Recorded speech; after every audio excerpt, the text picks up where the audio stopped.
day in my life in the Philippines kay magtuon ko magsalita ng Tagalog at Bisaya para makatuto ko.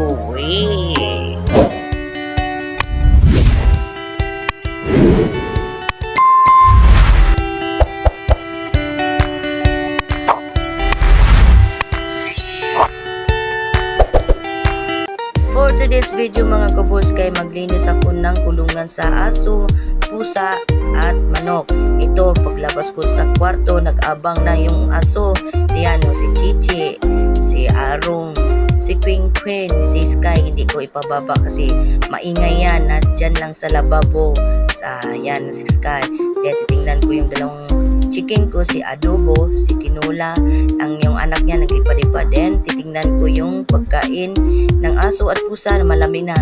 Then mga kabos na umpisahan ko na maglinis ng kulungan sa manok. Kinihila ko, linisan ko muna.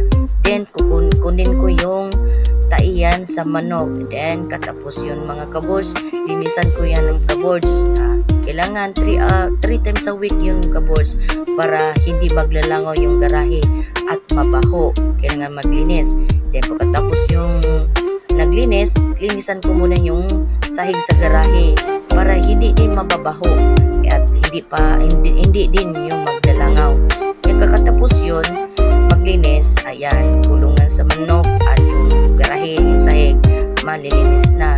And then pagkatapos naglinis yun, nilisan ko yung kulungan sa aso.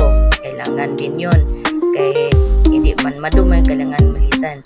Then pagkatapos naglinis ako ng kulungan sa aso, pupunta ko sa harap. Kulungan sa pusa na naman ako maglilinis. Yan.